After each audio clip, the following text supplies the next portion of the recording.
Le titre, c'est Nous, mais un peu plus simple avec seulement 2 lettres. Et c'est nous d'un homme et d'une femme, et aussi assez pour tout le monde. Genesis, we started out in Quebec, and then Montreal and Toronto, and then I think came down into the States in a way, in terms of the way we were received and the enthusiasm we were given. And I think throughout the time I've been making music, which is now quite a number of years, the interest and support that I've had here has definitely sort of exceeded that of in the States, you know, per head of population. After my marriage was breaking up, I started this 5 years of therapy, and then had this other important relationship which also broke up. So for me that was telling me that I had to sort of really look at what I was doing that was causing things to go wrong, because I have a great life in every other way, and as a parent too, that's very good for me. So I began sort of looking into all those things, and I think in some ways that dominated my thinking for the last 5 years, and so I wanted to include it in the work. How did you get to meet Robert Lepage?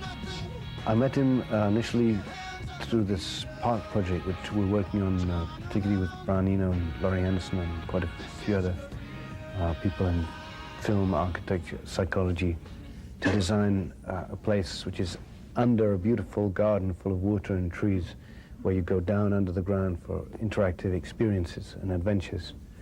And we thought he would be an ideal person to work with to create one of these adventures. And one of the person who does all the artist liaison in the park project is also the promoter for Robert in England. And I think, you know, brought him in first of all.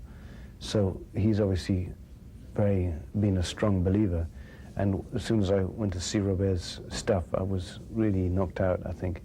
He was a real sort of visionary director who thinks in terms of text, visuals, performance, and I'm sure it's going to have a major influence on this generation's, not just theatre, but multimedia work. When you decided to work again with Daniel Lanois, I mean, do you require from Daniel Lanois that he be sensible enough to understand your feelings and exactly what you want to do with the album? Is he that type of person?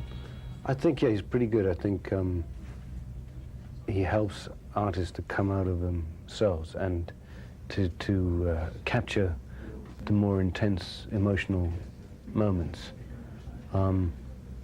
So I think, you know, as I was saying in the conference, that the records that he's done, which I've really liked, I mean, some of the atmospheric things, some of the work with say, Neville Brothers, Dylan, U2, or myself, they all have a good heart, which is very separate from Daniel, that he's supported, rather than being a producer who has their own thing and imposes it on top of the artist.